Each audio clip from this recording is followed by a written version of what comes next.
Some results, you just got to enjoy them and make the most of it. How often do you beat Pep Guardiola? How often do you beat Man City?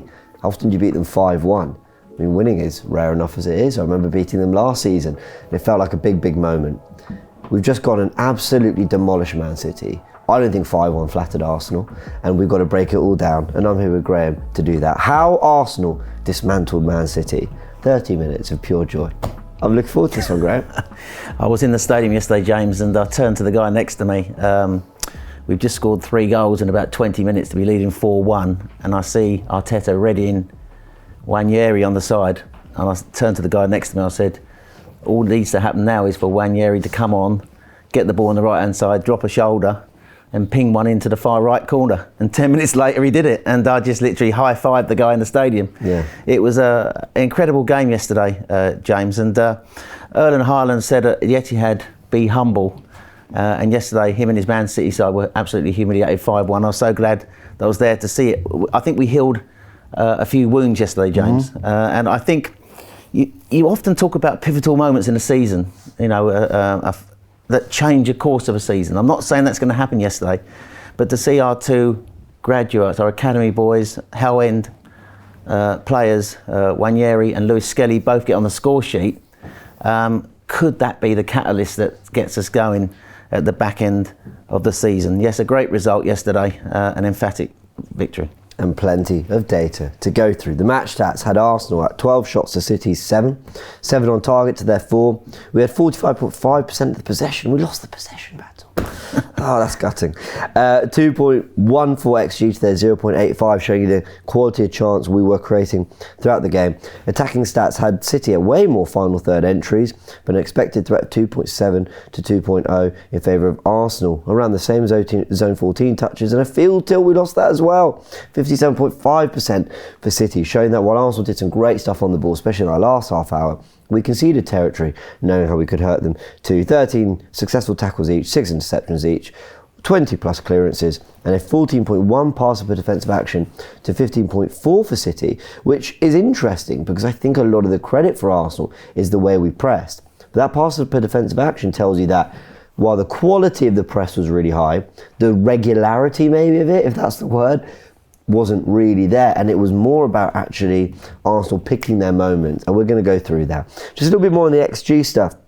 The Kai Havertz miss, and by the way, I thought we got better as the game went on, but that Kai Havertz miss was at value of 0.77 XG, showed you kind of how big of an opportunity it was. Lewis Skelly's goal though, at 0.04, dragging it onto his right foot, few players in front of him. Ortega could have done better, but who cares? Lewis Skelly had his big moment and the celebration. Erling Haaland, you've put here expected goals 0.39, obviously scored from that. That just shows you the calibre of forward he is. Elite level, but expected humbling 1.0 you've gone with, which have to enjoy that. You know, we've got to have our fun, people. We've got to have our fun. The passing network was really, really interesting. This came from Canon Stats, I believe, with Thomas Partey sat right in between Saliba and Gabriel, often in build-up. Ødegaard a lot deeper too. Was that to allow Rice to press a little bit higher as well? We're going to discuss that in a sec. Our fullback splitting, I think, had a big impact too. So let's take it to the tactical pad and talk about, firstly, what we did in possession, and then we'll talk about everything out of possession. But, you know, like we said here, if we just go to the tactical pad, Graham, we can, you know, we had Partey sitting in between the centre-backs quite often, and Ødegaard was really dropping deep to help as well. What did you make, as we just make everyone a little bit bigger here, what did you make of the role of Thomas Partey and Ødegaard dropping deeper? What did that do to Man City, do you think? I think Pep went with the 4-2-3-1 formation, didn't he? And he had Silva and Kovacic in his midfield as his 2. I think Arsenal were very clever in this game in 2 ways. The way that they set up to win the midfield battle with Ødegaard, Partey and Rice. I think you had Partey, who I thought had an absolutely immense first half. I think he was probably our best player in the first half. And he was getting on the ball deep to sort of like pass through the lines. Ødegaard as well, dropping deep to receive the ball. And I think Rice's role was more up high. Rice's role was more to a box-to-box role, obviously some key passes from him there, but his pressing from the front was absolutely elite in this game, and caused Man City real problems. I just think the way the midfield set up, I think disturbed Man City. Pep last year came to the Etihad. He came to the Emirates and stunk the place out with basically a very congested midfield. But it was slightly more open this time around. He went for the 4-2-3-1 with Mamouche in the 10, Foden on the right, Savino on the left. So I think it was slightly more open for Arsenal.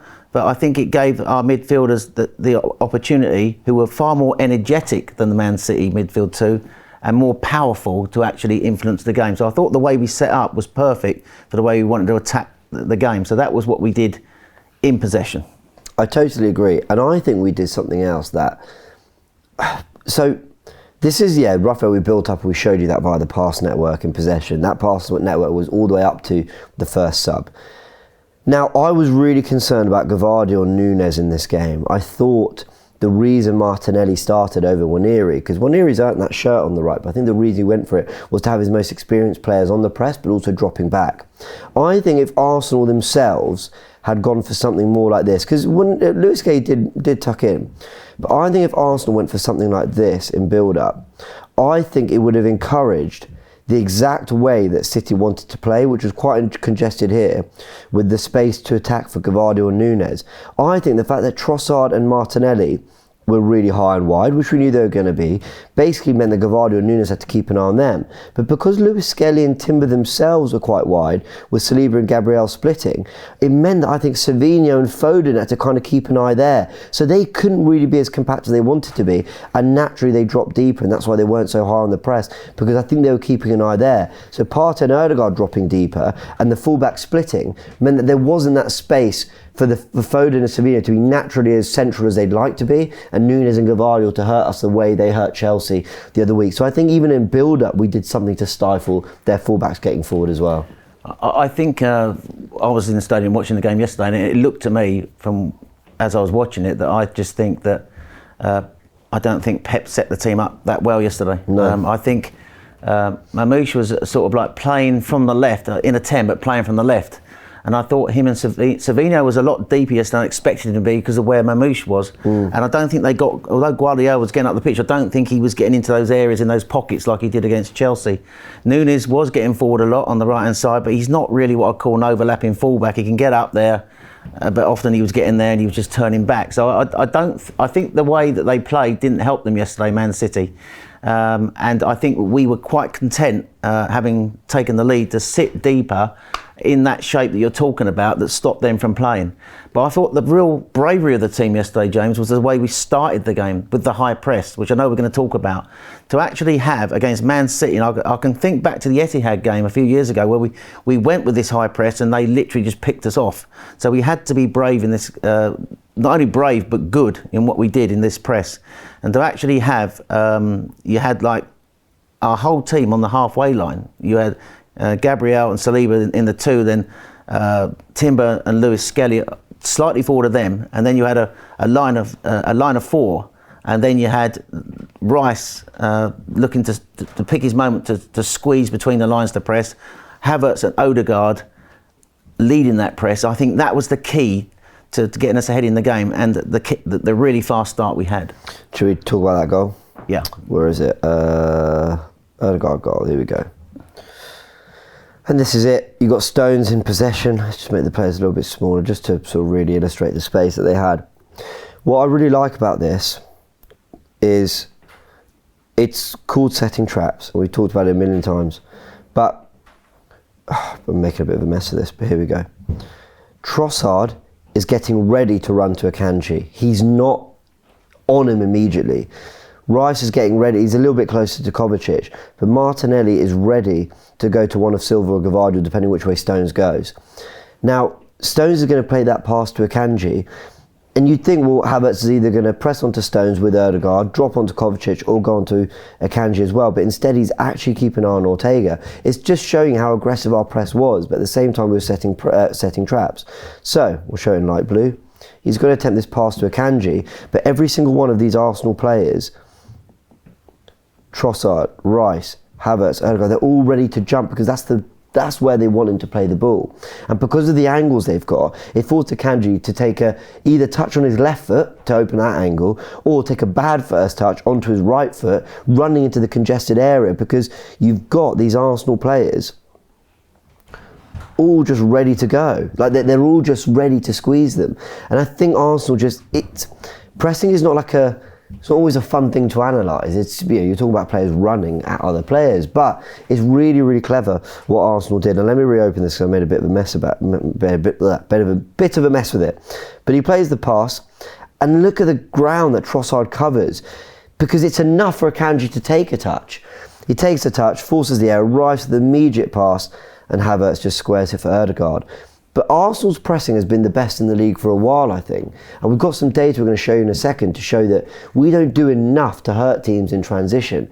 But the actual press is phenomenal. Our press is absolutely elite, James. Has been for a while. And I think that one thing we did, we identified the fact that Manchester City have been struggling to play out this year. I think they've conceded something like 21 shots going into this game from errors, playing out from the back, and there was another 2 or 3 in this game. So I think that was the key for Arteta and the team yesterday. Fast start, come out the traps quickly, press them high. Rice was absolutely pivotal to that, and Trossard, as you say, was the one in there working like a terrier to win that ball back, and then Rice plays in Havertz, who squares it to Ødegaard.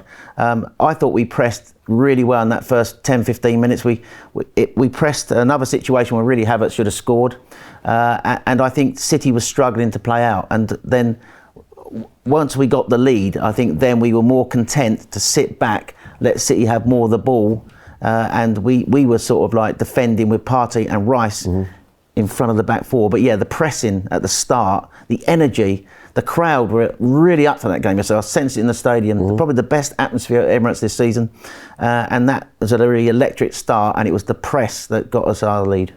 And let's talk about that. We'll talk about the press and everything else in a bit more detail in just a sec, but I just want to illustrate Arsenal and getting into that deep shape, because Arsenal are very good at both. It's why I got annoyed when Jamie Carragher was saying a while back on Monday Football that we've moved more towards a Mourinho style, because you saw in this game that Arteta can do it all. We scored from a high press. We should have scored a second from a high press. On the ball, I thought we were brilliant. Our passing out the back was fantastic. We went long, though, when they pressed us to either Timber or Kai Havertz when we needed to too. And then that last 30 minutes, we got the second goal. We totally dominated. I mean, on the ball, we were sensational. And so City did have to come up against this a few times. And when Gvardiol and Nunes wanted to get high and wide, Arsenal went, great, cool, do it, have what you want. Because ultimately, the danger will always be in football in this area here. And Arsenal completely and utterly congested it. So yes, the ball made its way out at times to Nunes, but more often than not, Foden, Kovacic, they had to come over just to recycle possession. Lewis Skelly was very clever at times getting out there, and they'd shuffle. And at times, Martinelli would drop back and make a 5 if they had to, and Ødegaard would go. Sometimes Rice would press and Havertz would cover. Sometimes Martinelli would press and Ødegaard would cover. But they all understood their job so well and knew just make sure that central space is compact at all times. And City couldn't play through us. And actually, the one time they did, they scored, because they worked that goal well with the run into the box from Savinho. But I think Arsenal woke up after that. Yeah, I think in that first half, when we had the lead, we are elite out of possession. This is one thing Arteta's done really well with the team. We talk about the pressing. We talk about also the way when we sit deep in a shape. Everybody knows their shape. I don't know any team that gets back in shape as quickly as Arsenal do when they lose the ball. And they get back in that shape. It's very hard to play through Arsenal. The only real chances City had in that first half was from the corner. The Guardiola header was absolutely top save from David Raya, and I think another cross from their right-hand side, which Saliba and Timber couldn't deal with. I think Saliba headed it past Timber and it fell. Was it Mamouche? I was trying to think who it was now. Savinho. Was it Savinho? Who had the shot? And again, David Raya, that took a wicked deflection. He got down, made a great save. Apart from that, we were really comfortable, and I thought well worth the half-time lead. Absolutely. Now, for all the positives about Arsenal, certainly in transition in this game in the press, it is something that we know Arsenal need to keep working on. This was something you sent through, the shots from fast breaks in the Premier League. We've got the top four, we've got Liverpool, Arsenal, Forest and City, and we can see the amount of shots they've had. Arsenal with 13 shots from fast breaks, Liverpool has managed 44, Forest with 30 and City with 21. We rank 16th in that. The other three are in the top 10 with we're first and third as well in their ranking for that. So it's definitely something that even the better teams that dominate are going to have in their locker. Okay, Forest are a team that like to concede possession, that's fine. But it's something we need to do more of. And it was great to see it against Man City. But I just think when we are praising how good our press is, like we have done there, and we're saying we're one of the best in the world, you think, well, why does it not result in more goals? And it's definitely something I think Arsenal need to work on, though that was an impressive display, and from that perspective we were certainly better against City. Those numbers I gave you were going into this round of matches. Fine, okay. So that was not... So I think the reason for that is the way Arteta's wanted to play games this season. He's almost like wanted to build up in a possession-based style, which doesn't always lend itself to attacking quickly, because basically if you want to keep the ball, you're getting up the pitch and you're more careful and considerate with your passing. And you don't move the ball quick. But I think this was a throwback for me yesterday to some of the football we played a couple of years ago when we first challenged City for the title. You know, the fast breaks, the quick transitions, getting our wingers into really good open spaces and attacking teams with fast breaks. And I thought we saw it yesterday. So the thing I loved about yesterday was when City equalised, they asked us questions because we know after Liverpool's result on Saturday we had to win that game. It got back to 1-1. Haaland had just scored. And I think the thing I loved about the team yesterday was everybody wanted the ball. Everybody wanted to be assertive on the ball. Everyone was trying to move quickly into space and demand the ball and to try and make something happen. Partey got the goal, albeit Phil Foden got his assist for us there, didn't he? With a bad pass, but it took a wicked deflection. So that was a bit unfortunate for Man City. But after that, the team really were sort of like purring. And we created something like 3 fast breaks. The two I remember quickly was the Martinelli one where he got a shot away from a fast break which the keeper saved, and then I thought Declan Rice, who got 2 assists yesterday as well as key passes, delivered just the right ball for Martinelli, and then he's running in, and then Havertz, give him credit because he had missed that chance in the first half. He made up a lot of ground to get on the outside of Martinelli. Very good run. And then he demanded the ball, but Martinelli gave it to him, and he cut in on his left foot and curled it into the corner. That felt for me a really massive moment for Kai Havertz. I was so pleased with him in the stadium yesterday because after what happened in the first half. So yeah, and that came from fast break. So you are right. I think this is something, I know it's about game stakes sometimes. You know, when teams are sitting deep, we can't always do that. But sometimes, and Man City were more open because of the fact they were behind. But I'd like to see us sometimes play that way, you know, not be so slow going through the thirds, James. Totally and utterly agree. Let's look at this from Opta Analyst. It's the sequence for Ethan Nwaneri's goal, because from minute 90:16 to 92:12, Man City did what I did at home during that time, which was watch Arsenal play football. They didn't touch the ball, and every single Arsenal player did in that move, and you can just see it here. I mean, and you can replay it in your head. Ethan Nwaneri, that switch from Declan Rice was sensational. I'm glad he said that he's got that in his locker and that maybe people don't give him credit for it, because I agree, he's a much better passer of the ball and much better technician than he's given credit for. His switches are something that we knew he was going to bring to Arsenal, and Ethan Nwaneri capped it off with a brilliant goal. Ethan Nwaneri, let me read this out. Ethan Nwaneri's goal ended a passing sequence of 36 uninterrupted passes in a move that lasted 1 minute and 54 seconds. Every Arsenal outfield player touched the ball, the longest passing move leading to a goal in the Premier League since September 2023. Yeah, it was just brilliant. And let me actually bring Lewis Skelly's numbers into this. We'll talk about the youngsters at the same time. Lewis Skelly with 41 touches, 23 out of 25 passes completed, winning 7 out of his 8 duels. 5 times he won possession back, winning 3 fouls, committing 2 tackles, 2 clearances, 1 shot, 1 goal, never conceded a foul, and wasn't dribbled past once. Numbers from Squawka that. Unbelievable what the 2 youngsters did. Lewis Skelly for the whole game, and then of course Ethan Nwaneri for the impact he had in those final 10 minutes in his goal. We are so lucky to have them. They're both £70 million talents minimum. And we've just, well done to Per Mertesacker, well done to the players themselves, their families, everyone around them who got them to this level. Well done to Mikel Arteta, who's managed them into the 11.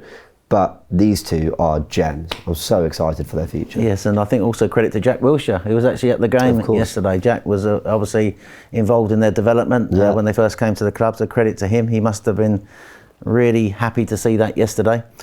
Erling Haaland said at the Etihad he didn't know who Lewis Skelly was. Who the fuck are you? I think was the actual words he used.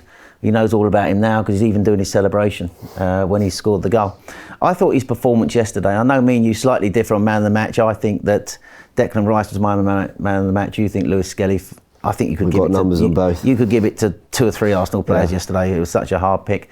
But the thing I love about Lewis Skelly is that Arteta's been saying to him, I want you to get forward, I want you to start having shots at goal. And I think Rice picked him out with an absolutely lovely angle pass yesterday, and he wasn't afraid to put it onto his right foot and get the shot away.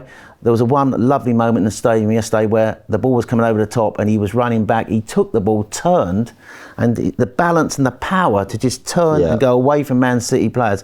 And there was a couple of occasions yesterday, James, where he drove us up the pitch.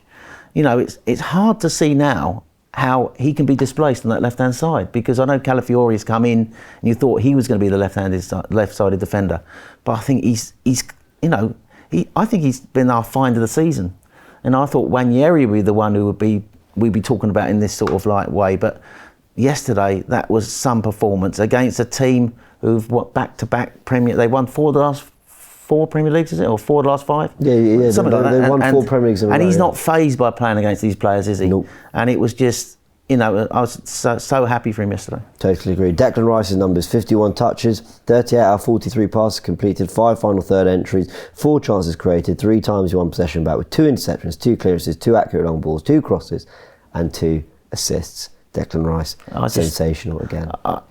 He's a big game player, isn't he? He said in his interview yesterday, I was bought for the big games. And his performance yesterday was, I just think, he literally ran that midfield. He was like the midfield general. He was sort of like winning duels, passing forward. He was pressing up high. It was the complete performance. It was that's for me one of his best performances in an Arsenal shirt, and just lacked a goal, didn't it? But he had 2 assists, didn't he? I was in awe of him yesterday watching him. Yeah, this was great. You send this through. It's Rice with Arsenal versus the Big Six. So we're going from 2023 till now. We play 17 games against the traditional Big Six. So of course that includes Spurs, City, United, Liverpool, Chelsea, and is that all? Tottenham, huh? Yeah, I said Spurs. Yeah, Spurs. There's 5. Well, we are part of the Big Six. City, so we played United, Chelsea, Liverpool. Got them all. 5, we are part of the Big Six, and that's the 5 teams we play. 17 games. We've won 10. We've drawn 7, and you can see the results: 2 wins and 2 draws against Man City, a draw, a win, and a draw against Liverpool, draw, a win, and a draw against Chelsea, 3 wins in a row against Man United, and a draw, and then 3 wins against Spurs. So Declan Rice says he enjoys the big game, and you could absolutely see it in him. I mean, he really is made for it. He absolutely is made for the big game. He steps up in these ones. That's why we bought him, wasn't it? And I think if you think back to a couple of years ago when we collapsed at the back end of that first challenge for the league title, I think Arteta identified players he needed to strengthen the team off the ball, and I think that's what Rice was brought in for. And that's where you see him at his best. He's developed him into a box-to-box midfielder in that number 8 role, and I see that as his future. I know we've had a debate about it on this show. Is he a 6? Is he an 8? I think he's an 8 in my mind, and I think yesterday that was a real proper performance. I keep changing my mind about it. Where do you see him? With our current options, he's an 8, because Jorginho and Partey have a particular role. He has this box-to-box pressing role, so he's an 8. And I do think he's an all-action midfielder. I think he's an 8 now, as in a box-to-box, as opposed to sitting in the pockets. And I think there's a slight difference. Remember Xhaka, we put him on the last line. Whereas Rice, it doesn't feel like he's standing on the last line, and I quite like that. He's close to Partey. I do think he's an elite ball-winning midfielder, so I think if you got the right... Say we signed like a Florian Wirtz, I'm just making up, I'm taking your perfect creative midfielder, and you had Rice with Ødegaard and Wirtz either side of him, then that feels like the perfect way. But Partey was immense, and when Partey's playing like that, then why not have Rice bombing up and down? If we're signing Zubamendi, then that makes sense for the kind of the makeup of the team. So yeah, I think the reason he's an 8 is not just he can drop back into a 2 as well. He can, so that's part of his game. But I think it's his pressing. You saw it yesterday. His energy to get up high. He just knows when to go as well. He's just so good at it, and I think that's a real key part of how Arteta wants to press. Yeah. Now Arsenal have across all competitions, Bukayo Saka, Kai Havertz, Trossard, Martinelli, and Rice, all on 10 goals or assists across all competitions. Another graphic by Squawka. Let me just say that this is a very impressive graphic. It shows that there's contributions across the whole team, but I'll just say one more time, it's deadline day. By the time this comes out, we might have been told nothing's happening, or we could be close on a player. I have no idea. But I just want to say this, that's great, but give them help. Give them help, Arsenal. At the moment, it's not looking likely, but we need someone in, Graham. I think we do, and I think the argument over Kai Havertz is still there, isn't it? I think he's leading the line really well, James. Yeah. I think his performance yesterday, he got his goal. His goals and assists are okay this season, but I just think we need a centre forward. If we had a top forward in this side, just imagine where that would take us. Yeah, totally agree. Now I want to end on something that Gary Neville said about Gabriel. Now look, Arsenal fans aren't loving Gary Neville at the moment, and he knows that, and that's fine. There's the banter back and forth and whatever. Before I sort of go on to, basically I heard what we had to say about Gabriel and the back and forth with Haaland. The reason I wanted to talk about this briefly was because we're sat here on this set, doing what we're doing on the Tactical Pad, talking about tactics, and let me say, because, I don't know about you, Graham, but I was utterly inspired growing up by Gary Neville's analysis. Jamie Carragher too. I think the work they do and the way they do it, a lot of it has formed the way I want to do the show, the way I like to go through data and try, and I can't do it anywhere near to the level they do it, but it's just, I've always seen that Monday Night Football was the golden standard. And the reason I'm saying this is because I just don't want to come across as a Gary Neville hater. I've taken a lot of inspiration. I think at his best, top pundit. I've just had an issue with some of the things he said recently. And what he was saying about Gabriel, and he said he didn't like what he did, sort of celebrating, because he described it as screaming in Haaland's face. I don't think he screamed in his face. I think he turned around and celebrated, in front of him and ran off. And he asked him to get him his boot, didn't he? When he was I thought that was quite funny. That was quite funny. And I think, to be fair, Neville's never been critical of the needle in the game and said that this is actually something that's great. But I think to describe what Gabriel did as a bit disrespectful when Haaland literally threw a ball at the back of his head when celebrating back in September. I think to say that when you're also the same person that's described Nicolas Jover as the most annoying man in football for simply doing his job on the touchline, which I think is one of the most ludicrous criticisms when we are quite literally the best at set pieces in the country, or in the league anyway. And you're kind of questioning what this guy's doing. He's clearly doing his job well.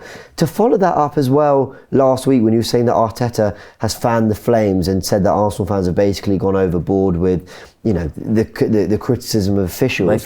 He said they feel as though they're the most entitled, I think was the word. Yeah, that was it. Yeah. And then saying that we're entitled, and then saying that Michael Oliver, it's ridiculous that he wasn't on such a big game when you've seen the history of bad decisions he's made in this game. I'm not calling conspiracy. I'm saying that Michael Oliver hasn't got the competence to manage these big occasions because of the amount of errors he's got wrong. Peter Banks was, I think, the referee yesterday. We had nothing to say. No one had anything to say about it because he refereed the game perfectly, understood the occasion. I say all this to say that I've just been disappointed with some of his discussion around Arsenal, whether it be officials, whether it be Gabriel, whether it be set pieces. And it's just a shame. And I think, like I said, this show is very much inspired by the great work that him and Jamie Carragher do on Monday Night Football. And I was just a bit disappointed that was, that's been his take on a few things recently. And you mentioned it, so I thought we... Don't blame me for it. So no, but you brought up before we recorded, and I thought, you're right, we should talk about it. I'm quite happily going on Gary Neville. I've always felt as though... I'm trying not to go in, I'm trying to be fair. He's a top pundit. Well, yeah. So I'm not saying he's not, but you do feel underneath there's a slight dislike, even hate towards Arsenal, and maybe hate's a bit of a strong word. He has predicted us to win the league. But this goes back to his playing days. He was under Ferguson, and Ferguson, I can remember, I'm a lot older than you. He said younger than you, I wish I was. But I can remember back in the day, Ferguson, in a lot of games, gave his players instructions to kick Arsenal to pieces, and Neville was part of that physical assault on Arsenal players. Chris Hudson, one of our AFTV comes on the shows occasionally. He mentioned on a tweet this morning about some of the physical stuff that they used to dish out, like he called it assault, Chris did, and and I think there was a lot of dislike for Arsenal because they were United's main rivals in the day, and I think he's taken that slightly into his punditry. I think, so I do think he's very quick to criticise Arsenal. I feel that's never really left him from his playing days. That's just what I feel. But having said that, he's a very good pundit, and I think me and you both watch Monday Night Football. Him and Carragher are really good at what they do, but I do feel some of the things that Neville said over the last week, you've been having to sort of like look at it twice, haven't you? Think, what's he just said? Because it just doesn't.